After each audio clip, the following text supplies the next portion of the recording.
This is Talking Drupal, a weekly chat about web design and development from a group of people with one thing in common. We love Drupal. This is episode 492, Pantheon Content Publisher. On today's show, we are talking about Pantheon Content Publisher, how it brings Google Docs to Drupal, and why you might want to use it with our guests Chris Reynolds and John Money. We'll also cover QR code fields as a module of the week. Welcome to Talking Drupal. Our guests today are Chris Reynolds and John Money. Chris is a developer advocate at Pantheon and a WordPress engineer with over 18 years of experience in the WordPress community. As a total nerd, he's always interested in playing with the latest toys, whether that's tech gadgets, LLMs, or new Dungeons and Dragons modules. John has been working with Drupal since 2006. He is on the sales engineering team at Pantheon and works closely with the content publisher product team. He lives in New Hampshire with his wife, 2 children, and 2 dogs. When he's not demoing cloud software, he enjoys building games. Welcome to the show, John and Chris, and thank you for joining us. Thanks for having us. Pleasure to be here. I'm Nick Laughlin, founder at Enlightened Development, and today my co-hosts are joining us for the next 4 weeks, Andrew Berry, VP of Technology at Lullabot. Andrew started with Drupal back in the mid-2000s with the university student website, which eventually led him to joining Lullabot in 2010. He's worked on and led Drupal projects for organizations including NBC, the American Booksellers Association, and the state of Iowa. When he's not doing that, you can find Andrew dialing in his special shots and nerding out about home automation. Welcome to the show. Yeah, thanks, Nick. Glad to be here. And joining us as usual, John Picozzi, solution architect at EPAM. Hey everyone, I have so many questions about the intros that we just went through. I'm gonna hold off on them, but I am pretty sure this could be the first time we've had a WordPress engineer on our Drupal podcast. So Gasp. That is not true. We've had several WordPress versus Drupal shows. And I would hope the WordPress side of that would be considered in WordPress all right, developers. maybe. All right. Well, hi everyone. All right, and now to talk about our module of the week, let's turn it over to Martin Anderson Klutz, a senior solutions engineer at Aqua and a maintainer of a number of Drupal modules and recipes of his own. Martin, what do you have for us this week? Thanks, Nick. Have you ever wanted your Drupal site to generate various kinds of QR codes? There's a module for that. It's called QR Code Fields, and it was created in November 2023 by Sujan Shrestha of Nepal, and it has 1.1.1 and 2.1.3 versions available, the latter of which works with Drupal 10 and 11. It is actively maintained and has 4 open issues, none of which are bugs, which is pretty good considering it is in use by 134 sites according to Drupal.org. Now, this module defines not just 1, but 9 new field types for generating QR codes, including for URLs, vCards, meCards, events, and more. So a URL QR code field only accepts an input for the URL destination, while an event QR code has inputs for a summary, description, location, start, and end. The module also provides a custom block plugin for each type of QR code to make it easier to display your QR codes wherever you need for your specific use case. The QR code fields module also defines a service for generating QR code images, which could also be useful for more custom implementations. So let's talk about QR code fields. This is amazing. I mean, I have so many questions. What's First a me is card? there's a good one. What is a me card? All right. So I had the same question. So I did a little reading on this before the show. Me cards and V cards are sort of competing formats, but it sounds like V card is more of a general purpose format that can also be used for sort of more robust delivery of information. Me card is meant to be more of a succinct format that's really optimized for like QR codes and mobile devices and so on. So there's lots of overlap between the two, but if you're using like strictly to show QR codes on your website, then me code might be a better choice. But if you want the data to be ingested for other things, then V cards might be more appropriate. And I guess I never realized that like there are different like styles of QR code. Like I'm seeing that, like, if you look at the module page, there's a great visual that illustrates all the different use cases. And I'm seeing different QR codes that have been generated. Like, is it using a third-party library to generate those, or like how does it I generate was wondering QR? the same thing. Yeah. So I was poking around. It looks like under the hood, it's actually using the Google Chart API, which, as far as I know, is deprecated.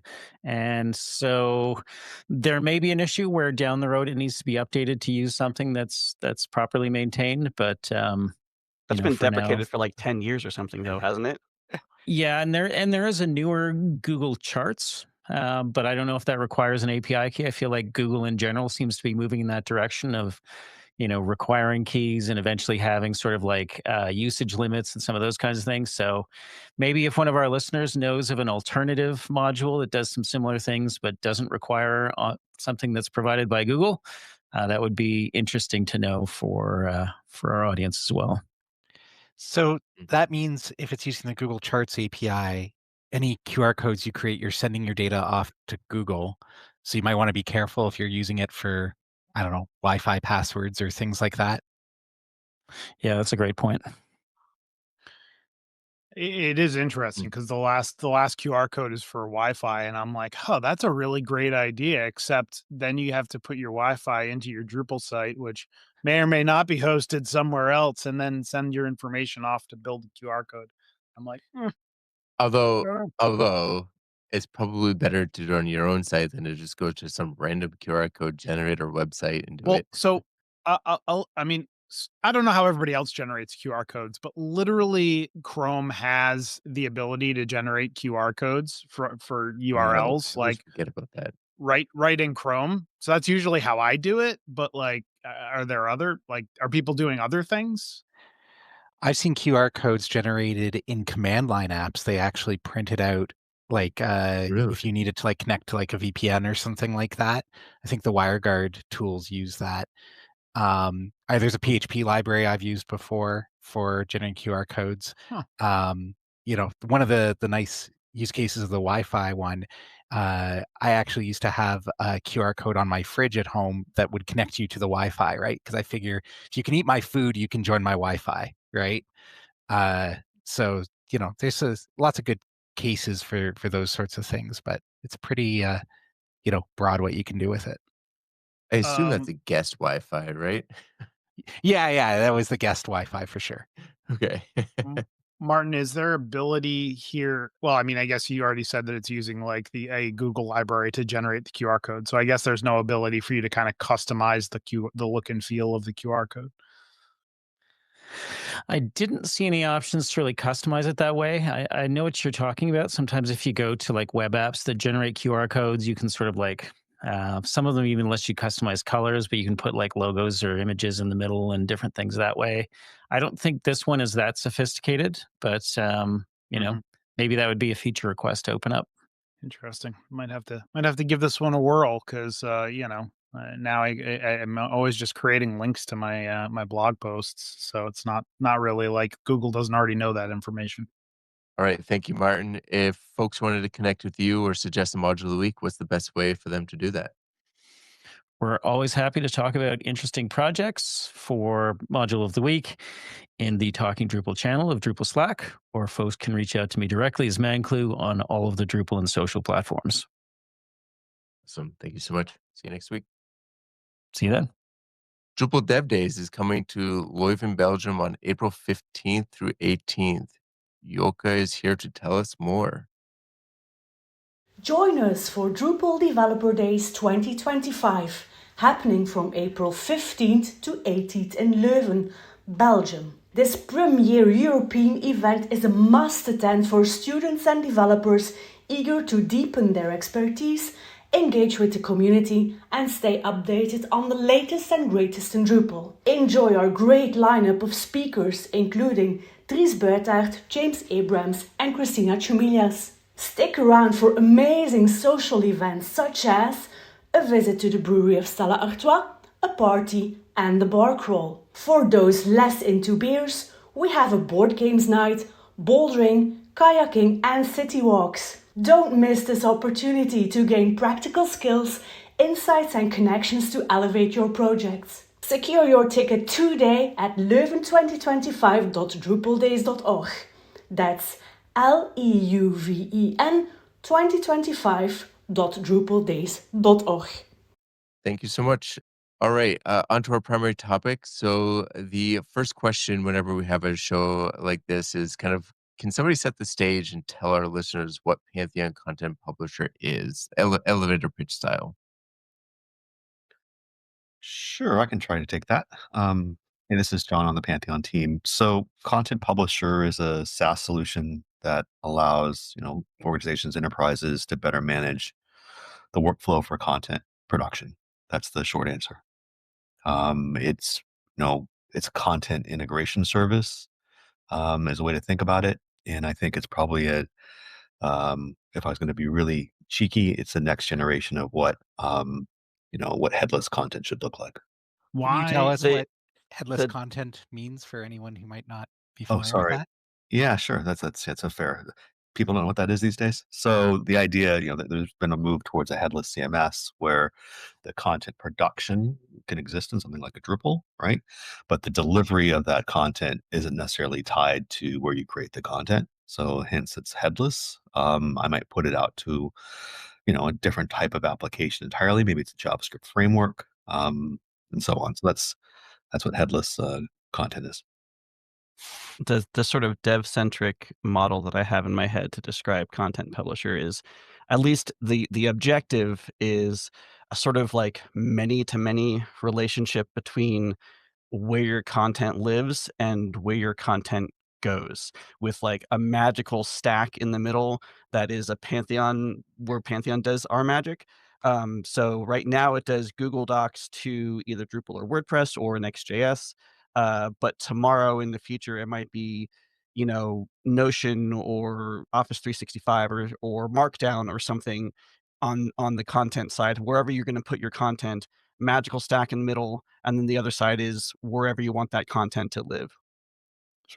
So I think you inadvertently may have just helped to answer my next question, which was like, why was Pantheon Content Publisher created?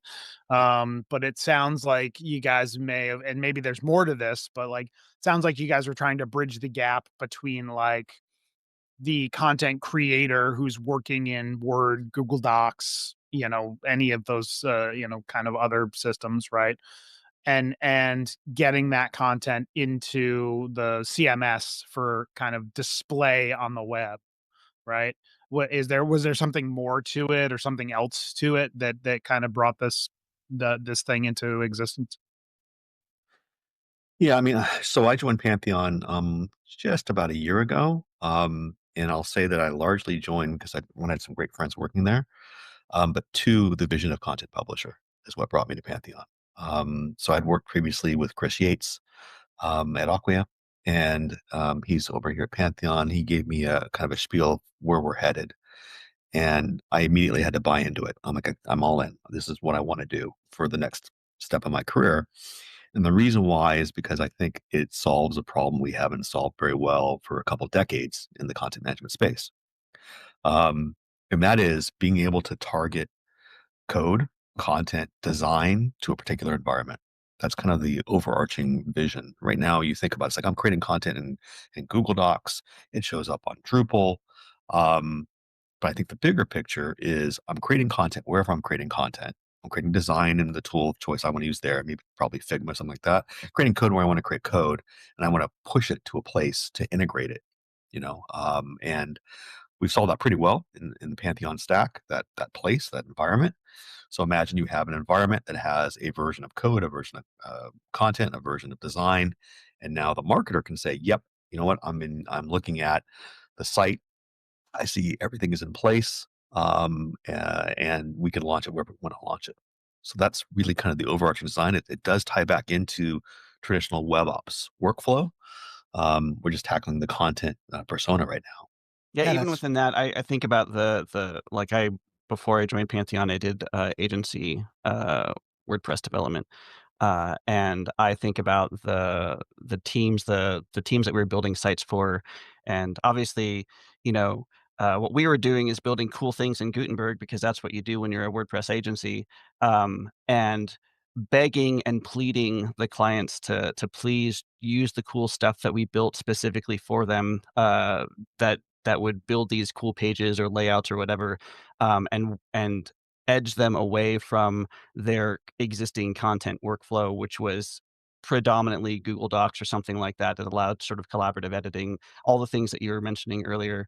Um, and it was tough. It was really tough. There's teams that it just it's embedded, and there's not good sort of collaborative editing stand-ins for if that's the thing that you want, if that's part of your workflow. And with Content Publisher, at least today, like that doesn't have to be. You don't have to adopt a new style of editing your content. You could just keep doing the thing that you're already doing. And I think that there's a really big value there.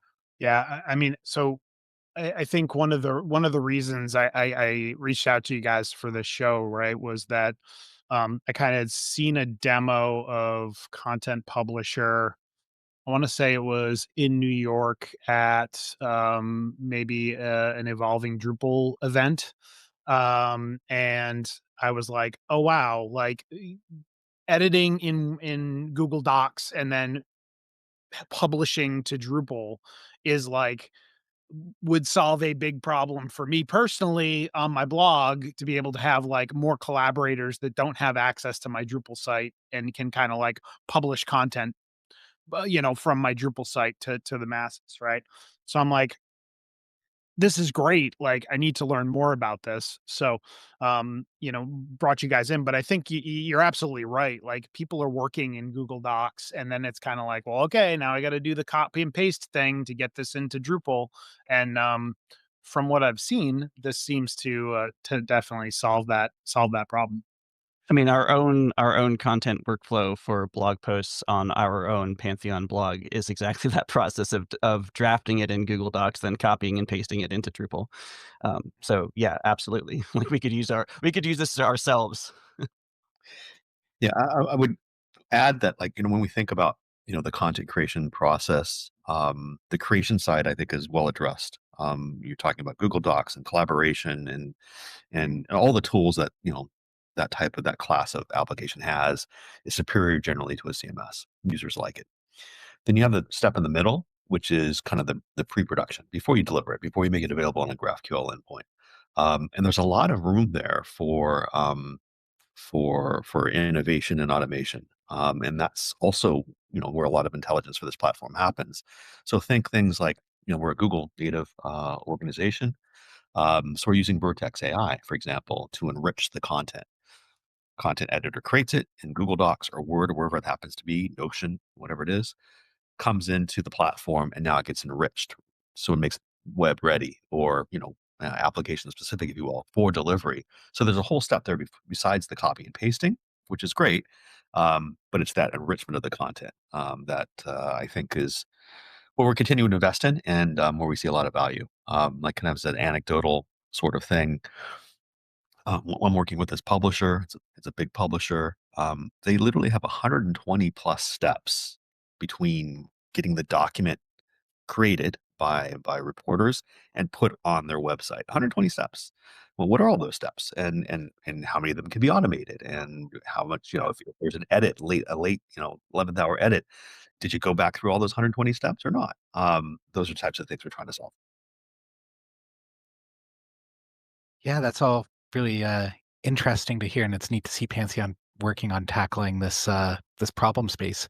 You've mentioned, you know, getting content from Google Docs into Drupal and so on. Could you give us some details about like how that works? Like, are you browsing your Google Docs from Drupal and saying, "Hey, I want to pull in this doc, that doc, that doc"? Is there some Pantheon web app that you're going to do the work, or is it in the Google Docs side? Like, how does all that come together for an actual user who's trying to publish some content? Sure. So the first step is that you have to register your collection of content. So you're signing into your Google Workspace in this case, and saying, creating a collection of content, their blog posts or their knowledge, base articles, whatever they are. Um, and you have to authorize, the Google Workspace. The second thing is, as a contributor in Google Doc, you are going to have a Google add-on, a Pantheon add-on. It's opt-in, so we don't read your drive or anything like that. You say, for this document I'm working on, I want you to be able to put it in this collection, and at that point, Pantheon can read it. Um, uh, as you're working in your doc, you get a real-time preview of it rendered at the endpoint, in this case Drupal, so you can see it side by side, Google Doc on the left, Drupal on the right, and you can kind of go back and forth and see exactly how it's going to lay out. And then once you're done previewing it, you publish it and moves through that workflow, that production workflow I talked about. So you'd be adding meta tags, things like that, categories, taxonomies, terms, adding imagery, that sort of thing at that stage. Is Gemini, that in the Drupal side, or is that still somewhere that's else? from the Pantheon SaaS app. And then we deliver that out to a GraphQL endpoint that Drupal can now read. And so the first implementation of the Drupal module is views driven. It allows us to be kind of composable. You don't have to take your whole Drupal site over with Content Publisher. Maybe it's just the news section, that sort of thing. Views is very kind of universal in that way, to be able to just put a block in or a page in somewhere. And Views reads GraphQL pretty darn well. So you can get all the metadata and all the content out of Content Publisher and display it however you want to inside of Drupal.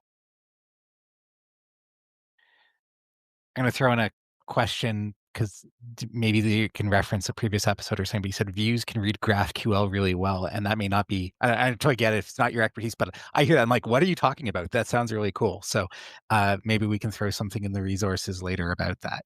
Sure. I mean, Views is at its foundation, it's a graphical, query builder, right? So one thing I didn't mention is that you can create custom metadata in these collections.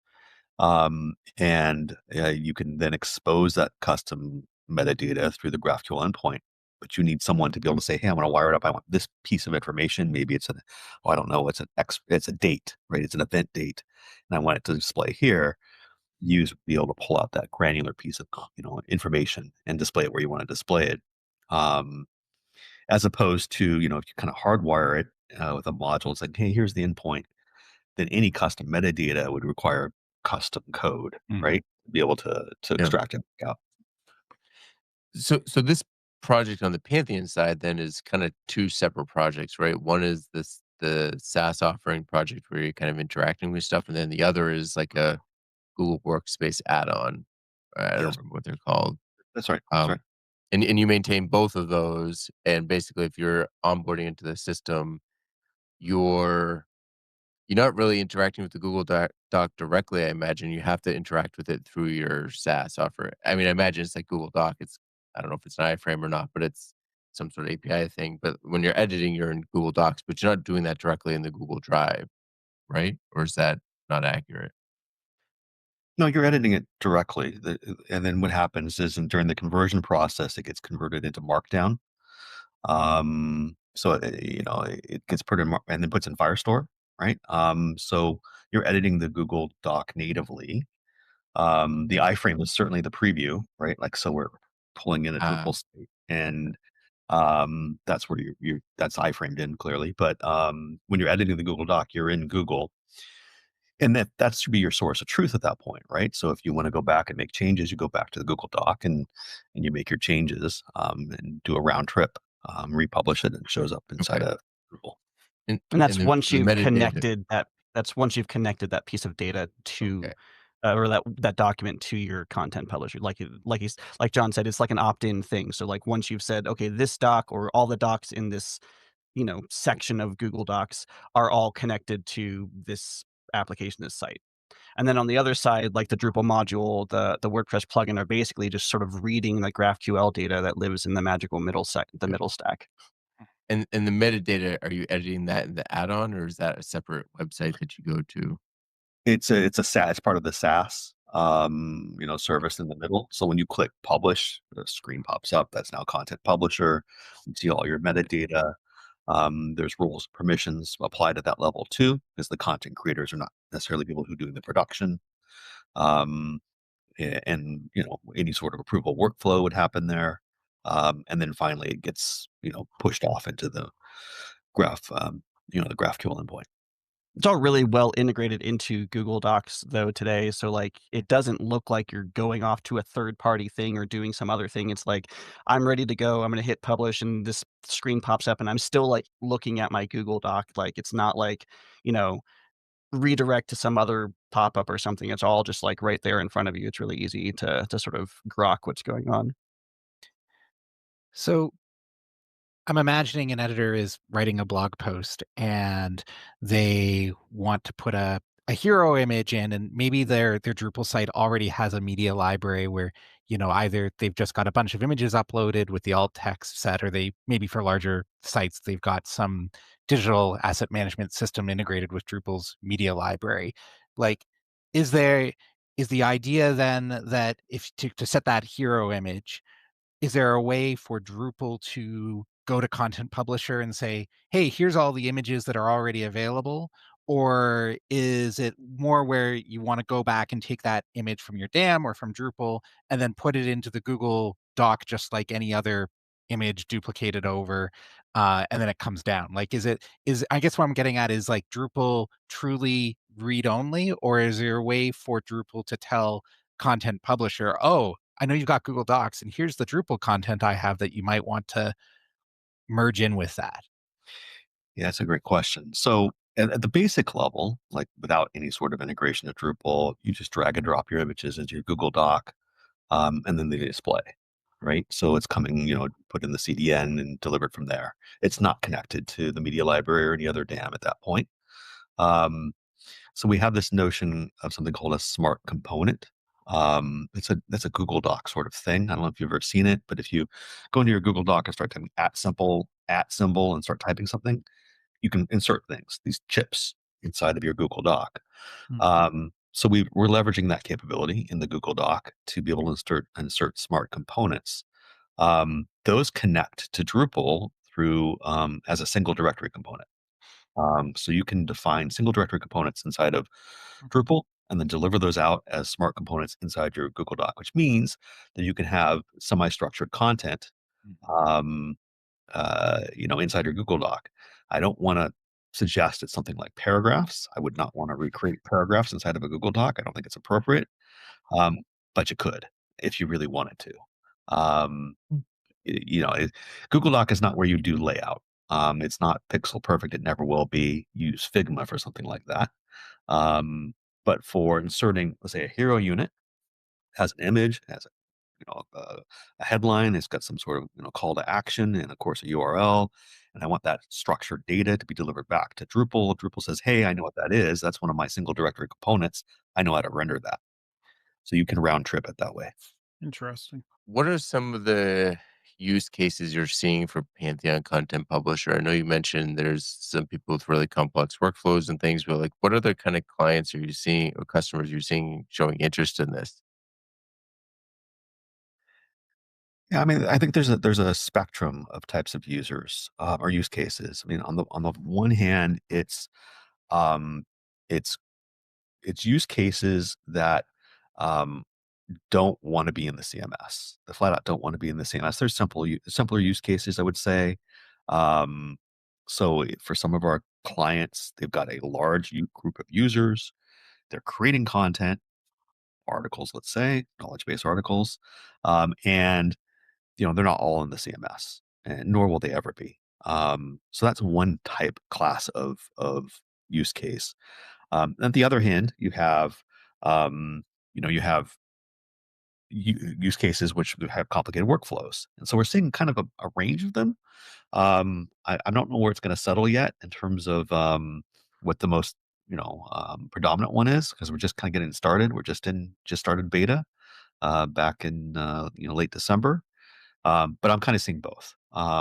It's the, hey, we've got a big group of users. It's really a training cost issue more than anything, right? Like when you deliver a CMS, you have to train the users, and you, what inevitably happens is not everybody gets trained to use it, and so they just default to what they normally do, which is create, use word processing applications to create content. Um, and then you have, as I said, the other end is kind of maybe more sophisticated workflows. I Internally, we've got a couple use cases that we're using it ourselves where, like, in particular, like, the content publisher docs themselves are using Content Publisher, as they probably should be. Okay. And then we also have an internal, like, Pantheon Central for employees, like landing page with, like, resources for, like, past calls and all hands and things, and all that stuff is running Oh, through Content Publisher too, so, like, as an intranet kinda site. So, So yeah, so it's dog go ahead. fooding is in full effect at Pantheon, is what you're telling us. Yes, we could definitely dog food more. I would like to see us dog food more, There but you go. yes, we are beginning to dog food. Um, I'm wondering, so we're talking about, people who should use um, Content Publisher, right?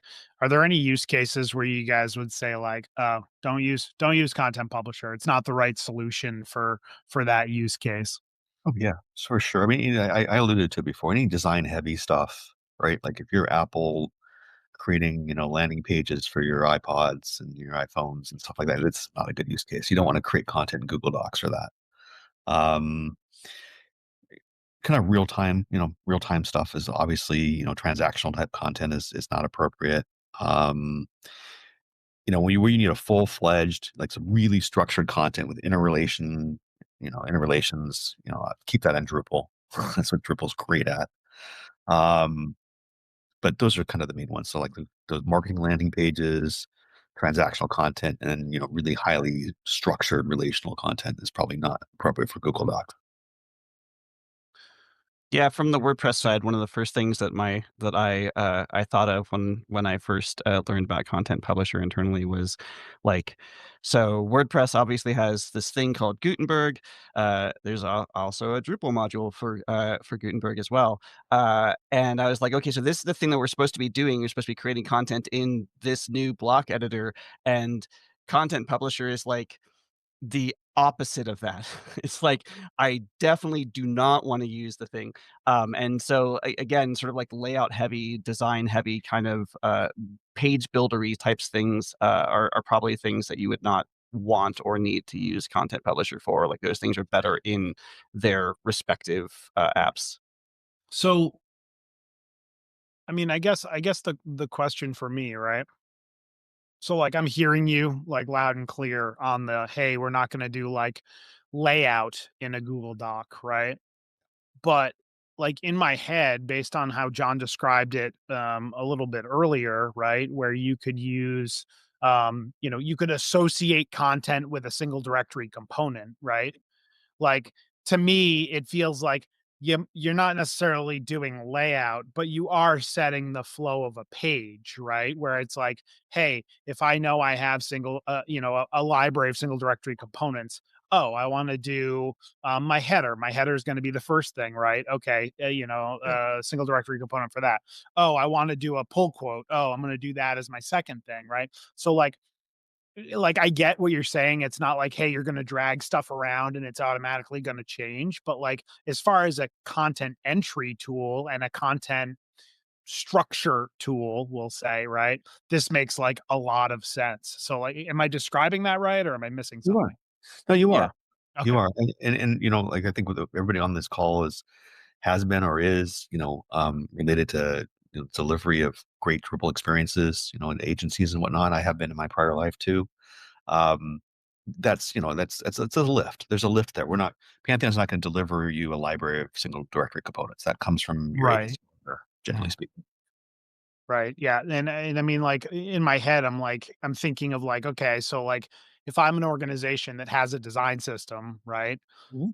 Like my design system then gets translated into single directory components, then gets built into a Drupal site, and then like my editorial team never really has to log into Drupal because we're a Google Docs shop, right? We can go implement this in Google Docs and like they can say where they're familiar and still utilize, right down to the design system, even though they're not technically like building a page like that.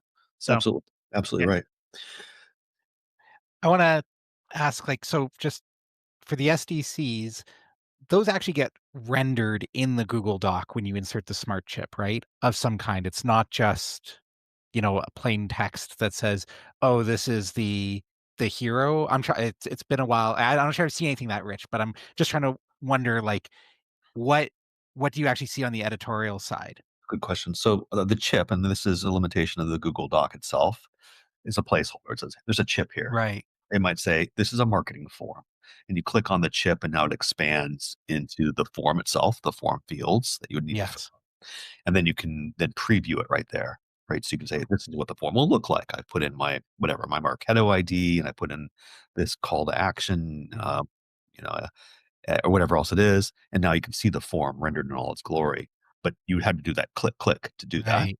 Uh, and that's again a limitation of the Google Doc itself. It's not designed for that to render out arbitrary components directly in the flow of the word. You say limitation, I say organizational feature, because I Yeah. imagine like having like 6 of those on a page looks probably a lot better than just having like a whole mess of different fields. Yeah, absolutely right. Absolutely right. So, let's use your example of the marketing form, right? Yeah. And, I'm a front end developer doing some styling updates based off of whatever our design system changes are. Is there a way for me to see my current code from my local in the context of that smart chip so I can be like, oh yeah, here's, when I'm doing a demo, right? Like here's the preview and you can see it's got the new fields in it. Like how does the Google Doc, when it's rendering that preview, know which Drupal out of all the production test multi-dev local environments to reach out to? Yeah, you've connected it to a particular collection, and that collection has a preview URL associated with it, so it knows which one to use Oh, as so by definition of the collection. So you define at the collection level, and I know I'm using terminology. I'll go back and refresh what a collection is. But at the collection level, you define the metadata, you define the single directory components, or the smart components that are associated with that collection. And of course, they can share them, right? So multiple collections can share the same library. Remember, a collection is just an arbitrary collection of content. We don't call it a site because one site could conceivably consume multiple collections. You've got your blog editors, and those are not the same thing as your knowledge base editors. So two separate collections. You can also have one collection across multiple sites, federation use case. So I create the content and many sites read from that collection. Wait, John, where are the collections created? Is that created in Google Docs, or is that created in the content publisher SaaS? It's in Content Publisher. Okay, okay. Yeah, so it's in Content Publisher. And Got it. there's a But UI. it connects to your Google Docs, like it's the middle layer that Content Publisher stores it, Yeah. but it connects to your docs. Also, Yeah. right. Yeah. Okay. And That makes also sense. and also remember that we're building this in an agnostic way. Yes, we're talking about Google Docs today, but a year from now we'll be talking about Google Docs right? So Okay. there has to be a middle layer. It can't be so Google Docs centric because we need to support, let's say, Office 365. All right. So you're taking that kind of like API approach or ecosystem approach, where it's like, okay, this is kind of a middle layer that can connect to your editor of choice, as opposed to just, right now it's Google Docs. In fact, it doesn't even have to be a word processing application, right? So as an ingestion layer, in a typical enterprise, you've got 2.5 CMSs. Drupal's one of them, but maybe you got some Adobe floating around, maybe you got some other stuff. You can read from the CMSs too. There's no reason it can't, as long as it can write to a REST API.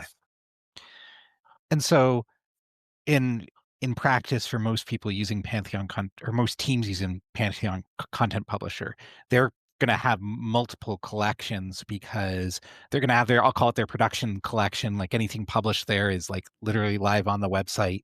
You might have some testing ones where it's like, I want to create a Google Doc using some tools in Google Docs that we haven't implemented in our design system yet.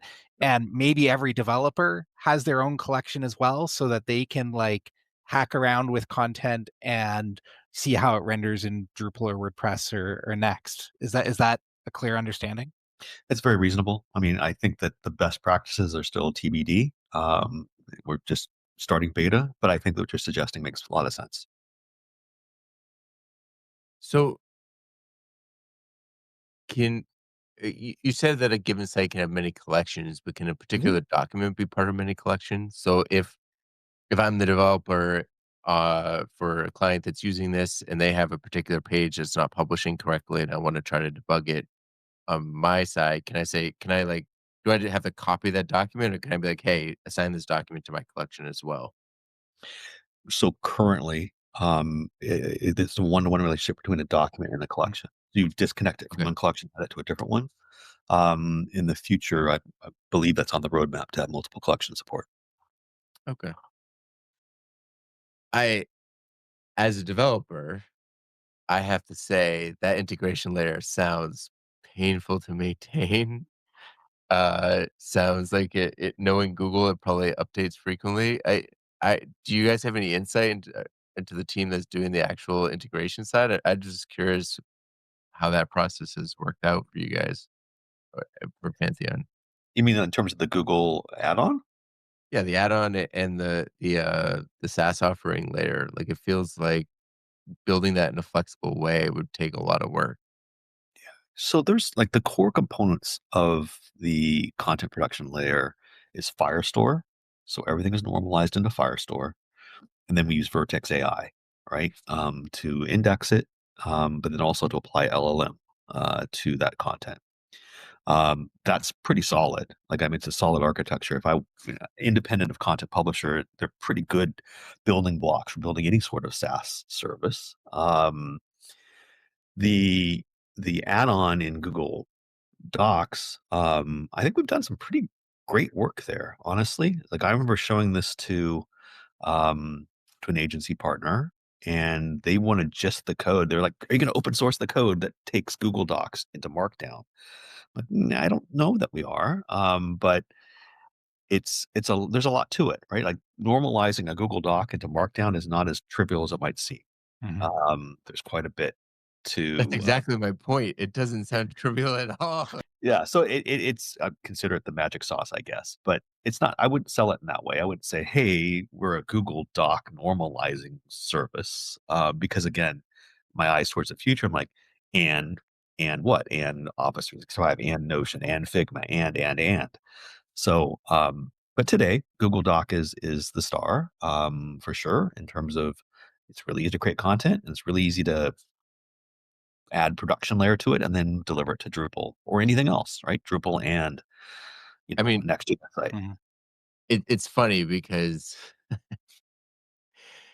can't believe I just realized this, but, like, honestly, I see the use case for this. I see some clients wanting to use this. As a developer, it does scare me a little bit because it's Google Docs. I know what that's like. But you know what's funny is we use this workflow for talking Drupal. I mean, we have the show notes open, we modify those, and then what I do, I am that markdown translating layer. I convert the show notes into HackMD, which is a markdown editing site, and then we use that to copy all that content to the website, to the newsletter. You know, Steve uses it for the newsletter. I use it for YouTube, for all the platforms that we publish to. The actual content comes from Markdown. Now, going off the show notes a little bit, you've mentioned a couple times here Vertex AI, Mhm. and I'd be curious exactly how much control we'd have over that because, like I said, we use that kind of workflow. And if we could simplify some of that in a way that makes our lives easier, that'd be great. But I also don't. I'm uncomfortable as you know, as a person responsible for content, having AI in the workflow.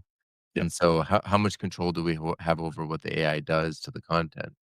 Yeah, you can turn it on or off, first off. And second off, it's pluggable, right? So we're certainly working with large organizations that have their own tuned models, that train them up on their corpus of content, and they can plug those in instead. So that's kind of the approach. But if you turn it on, you install Content Publisher. There's a little switch that says Enable AI, and you turn it on, and you get kind of the default model suggestions. It's actually pretty good, to be honest.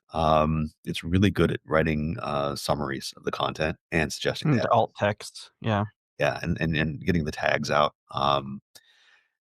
It'll even try to do things like, hey, this is what we think the best title will be, and this is what we think the slug should be, but it's all overwritable. So it's like, there's always a human editor saying, yeah, I don't like that. I'm going to write my own stuff.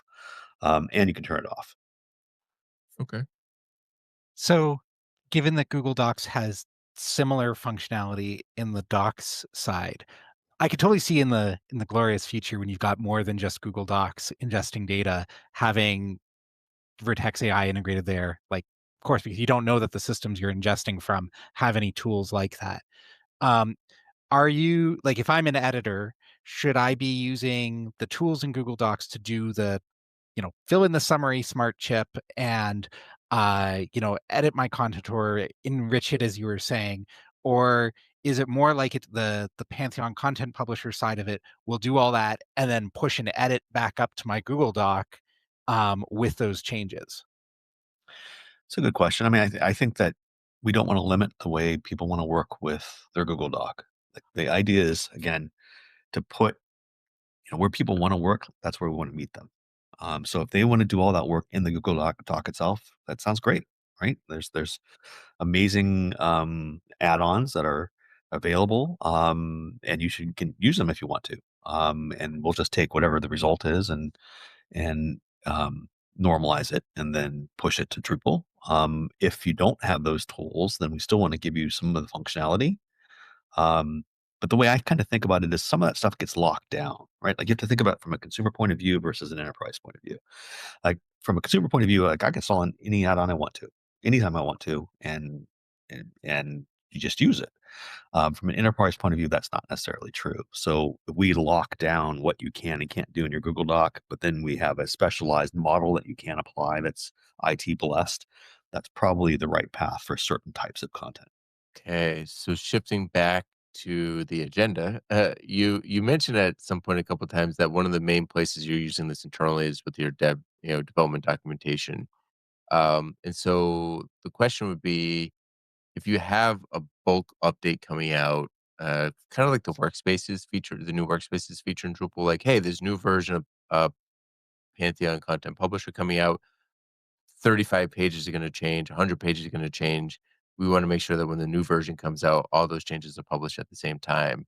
Is there kind of some sort of scheduling aspect or grouping aspect to uh, Pantheon Content Publisher? So we're working on the workflow part of it right now. If you go to our public docs and look at, I think it's like the last link on the public docs. I'll put it in the show notes so you can share it so people can see it. Um, you can see exactly what a roadmap is, which is really cool. I'm really excited by that. But you'll see that we've got in the next 3 months the workflow, which will include some of the scheduling capabilities. So the answer is not today, but they're working on it right now. Okay. Um, that actually leads me to another question here. So I looked for those docs and it says safely publish from Google Docs to your content. Well, Yeah. where's the safe? What's the safely modifier coming in there? Is it talking about the AI side of it, or like safely and like it's going to work?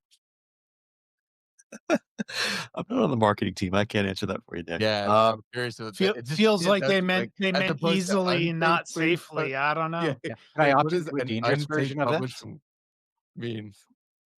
Sorry, I Andy. mean, I guess on one level, I would probably apply safely to your own sort of like governance around who owns documents and who doesn't.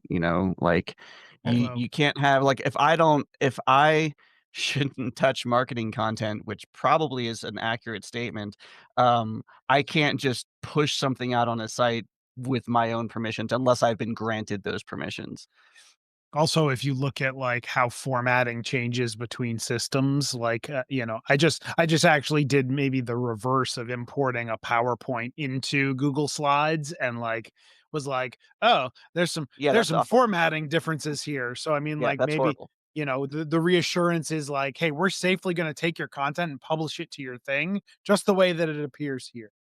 Um, I'm wondering, so like, as a solution architect and as somebody who's like loves the low code, no code aspects of things, um, I'm wondering if like what the setup for this looks like, right? So we've kind of talked about the pieces of like, hey, I have my Drupal site. Hey, I have Google Docs. Hey, I have a Google app that I'm adding. Hey, there's a SaaS service in the middle here. There's some sort of kind of like mapping happening between all of those things. I'm wondering, like, Is a developer required for you to kind of get this working in a I don't want to say reliable, but like in a prescribed way where you can kind of just like use Google Docs to publish content to your website? Yeah, that's a good question. I mean, I think that the road to production, if I can call it that, definitely requires a touch from a Drupal expert. So what Okay. we deliver you is a module, actually a couple modules, but we deliver you a module that will ingest from the GraphQL. But Mm, someone has to set up the view. Someone has to, configure the output of the view and then, edit the templating of the content. They're probably not going to take it raw. We could, but it's not going to look great. So um, there's definitely a Drupal, there's a little bit of a Drupal architect role in implementation, as you would expect, right? It's not a we're not iframing the document into your site. So right. So that's the one thing I would say. But the actual implementation itself, it just works, right? You install the module, you get your access token, and plug it into the settings, and suddenly you're getting content delivered from Google Docs that's been published. I mean, it is built for a site builder then. Like there is not an instance where you're like, oh, I need a developer to like develop me some, some code in order for this to work, That's is right. what it sounds like. Okay. That's right. And, and then one question that comes to mind along with this question is like, so you said that like a view has to be set up. So it's not necessarily that you're mapping this to a content type. You're using views to kind of display this data. So would you guys recommend this for like a site that is like already been created, or is this best served for kind of new sites that people are just kind of rolling out? Well, I think that, it's the use case that matters. It doesn't matter if it's created or not. So there'll be Yeah. an ingest, like we'll take it out of Drupal and put it into Google Docs. So the opposite direction. So you've got news articles, couple years of news articles, Yeah. make those into Google Docs and then take it back in. That is something that we're absolutely doing. It doesn't have to be a pre-existing site. So remember, it's GraphQL, right? So it's GraphQL at the end of the day. Views is one implementation, is not the only implementation in Sure. Drupal. So I can think of at least three different ways to get, GraphQL content into Drupal. I could Mhm. use remote entities. I could use feeds, right? As long as it can talk to a GraphQL endpoint, I can create something inside Drupal. You could use Um, feeds. yeah. So it's entirely possible to do. It just the model we give you is got the views implementation, but you have full access to the GraphQL endpoint, which means that you can do whatever you want to with it. The Got it. content also can live alongside all of your other content too. It's not like Right. once you set it up, it's like Uh, that's the only entry point for But if all your content of this type is now run by content, but you can also still create content the way that you normally would. right, so like there's a world, right? And I'm totally going down a solution rabbit hole right now, but that's all right. There is a world where if you didn't want to move all your content out of your current blog, you could set this up, start using it, and then use feeds to pull that endpoint data into the current content type and display it, kind of like as you normally would. You're racking up billable hours, John. No, I'm kidding. Absolutely, you could, right? I And mean, that's okay. Like I think about it too. Like as an architect, when I put on my architect hat, I'm like, I see how you've done it.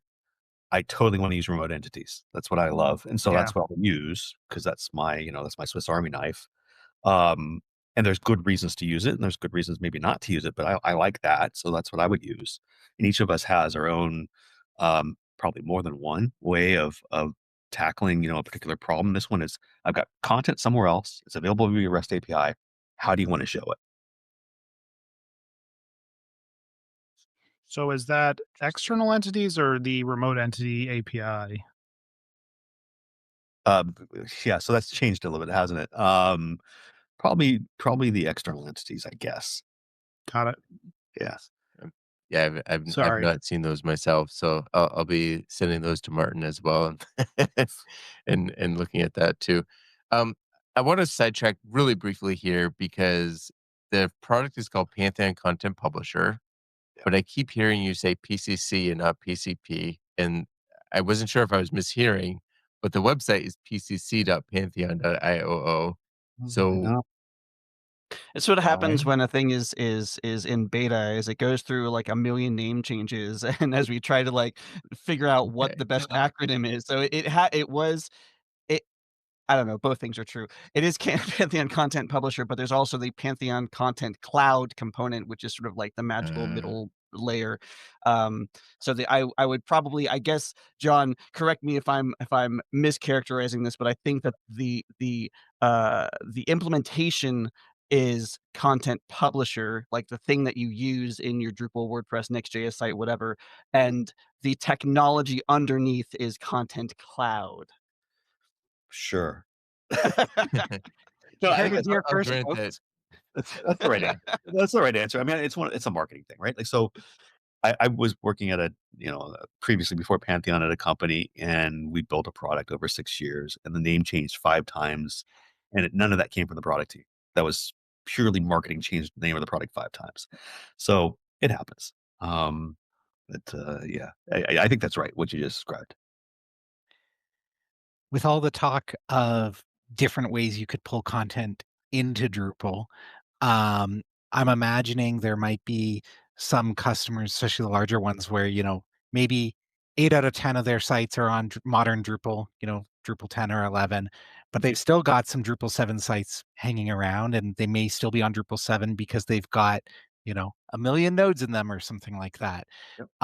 Are there options now to put as a customer to push non-Google Docs content into the Content Cloud database? Like, and There's an then that's yeah, so it's not just read only, it's read write. there's an ingest API. There is. So yes, it doesn't have to necessarily come from Google Docs. So, we've got an abstraction layer. So Google Docs implements the ingest API. But if you were brave enough, I suppose, you can push anything through that ingest API, or you can wait for us to, kind of knock off the big usual suspects. Have you got any examples of brave enough implementations from your early adopters where you're like, that's really cool? And So others there's should look that up? focusing a lot on news, as you might gather from some of my answers, news publishers. And there's some really exciting things happening there, exciting and scary, I suppose, depending on your point of view. Um, where they have a front end that basically uses a lot of AI to help generate that article. Um, it's not, it's not, it's not Google Docs, right? So from that service to us to deliver to Drupal or WordPress or anything else is kind of a path. So that's an example where they use the ingest API raw. I saw a prototype internally from our web team that was using Google Sheets Mhm.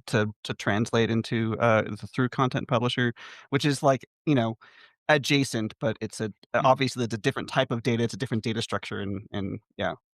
Could I use slides to lay out my web pages? And we're done here. Yeah. Back to the future, where we're going. So it sounds like Content Publisher is not open source. You may consider it, but it sounds like some of the magic is something you're kind of holding close. What is the cost to use it? Is it free? Is it part of a separate package? Is if you're hosting on Pantheon, it's included? How does that work? Yeah, so we're in beta. So there's no cost during the beta. We're still evaluating what the levers will be for pricing. We'd have to get somebody from the product team on to give you more accurate readout on that. So right now we're just still in beta. So there's no pricing right now. There will be, it'll eventually be a subscription. And I would imagine it'd be in line with, kind of um, what we're doing. You mentioned the platform itself, and that's a good point. Today we're talking about Content Publisher. If I fast forward 2 years from now, we may still talk about Content Publisher as a standalone. Hey, I've got a Content Publisher subscription, and I'm on somewhere else. Right, I'm on somewhere else, wherever that is. I won't mention my competitors, but I'm somewhere else. But I'm using Content Publisher. Um, 2 years from now, I don't think we'll necessarily talk about it that way. I think we'll just talk about the Pantheon platform, right? Because remember, the vision is that you have a platform to orchestrate web ops, which includes code, content, design, targeted to a particular environment. It's just part of the platform. So you can probably gather where I'm headed with this, but it'll be more part of the normal Pantheon platform too, not necessarily a separate thing. I will say the Drupal module and WordPress plugin are open source. Those are on GitHub and whatever. But yeah, the stack in the middle, the implementation and the SaaS part of that is the not. Yeah. So you just mentioned that it's in beta. So I'm going to change my question because my question was originally, is it available to the public? When do we think that it will be kind of like publicly available out for mass consumption? This year, I think that's easy to say. I could probably get a little bit more specific. In March, it sure is. This year is for sure. I think we're probably targeting early second half of the year is something like that. But Sure. don't hold me to that. I mean, I think that we're still working through a number of things with the product. Beta, we're gathering feedback. We're massaging the roadmap as you might expect. And it may change the timelines, but the goal is for this to be available to everybody this year for sure. There's one other thing that I couldn't really find a place to ask this, that's been on the back of my mind, and that is, it's GraphQL. So you're not necessarily ingesting this content directly into Drupal. You could, but you'd have to write something for that. Do Hmm. you and Drupal obviously can translate stuff, but I don't think it's translating an external feed kind of on the fly. Do you have any integration with any translation services for content that's being published through um, Content Publisher? That's a good question. Um, that's a great question. So right now, no. I would imagine that would be part of that production layer, that pre-production layer before delivery, right? Like you might have some rules that say, hey, you haven't translated this into Spanish or Portuguese or anything else. I can't let it go, right? Until you do that. But right now, no. There's Okay. no translation workflow into it. Okay. Well, John and Chris, thank you for joining us. This has been very interesting to talk about. I didn't realize, I don't know how I didn't realize this when I was reading through the show notes, but I didn't realize that it also involves like an actual Google app Yeah. as part of it. But when you guys start talking about it, it makes perfect sense. I'm really interested to hear how this kind of goes once it gets launched more to the full public. I'll be interested to see what the pricing is. Thank you Yeah. guys for joining us. Oh, thanks for having us. Absolutely. My pleasure. If you guys are at DrupalCon, come look me up. I'll be demoing it there down the line. Do you have questions or feedback? Reach out to Talking Drupal on the socials with the handle Talking Drupal or by email with show@talkingdrupal.com. You can connect with our hosts and other listeners on the Talking Drupal Slack in the Talking Drupal channel. You can promote your Drupal community event on Talking Drupal. You can learn more about that at talkingdrupal.com/tdpromo. Get the Talking Drupal newsletter to learn more about our guest hosts, show news, upcoming shows, and much more. Sign up for the newsletter at talkingdrupal.com/newsletter. And thank you, patrons, for supporting Talking Drupal. Your support is greatly appreciated. You can learn more about becoming a patron at talkingdrupal.com and choosing Become a Patron. All right. If our listeners wanted to get in touch with you and had some more questions, John, what's the best way for them to get in touch with you? Probably the best way is just email. So johnmoney@pantheon.io is easily the best way. Awesome. And Chris, how about you? I'm on the socials. I'm Jazz Sequence most places, sometimes with a 3, and sometimes just Jazz Sequence, the letters. I'm in the Pantheon Slack. I'm in the Drupal Slack. I'm everywhere. Yeah. I'm also on Blue And Sky. awesome. Andrew, how about you? Yeah, for me, you can reach me as Deviant Integral in most places. Probably the best ones are either the Drupal Slack or the Drupal.community Mastodon instance. And John, how about you?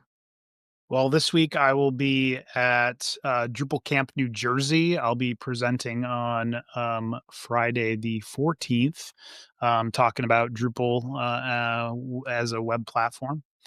And if you're looking for me on the internet, you can find me at picozzi.com or on the socials or drupal.org at John Picozzi. And you can always find out about EPAM at epam.com. And you can find me pretty much everywhere at Nixvan, Nicxvan. And if you've enjoyed listening, we've enjoyed talking. See you guys next week.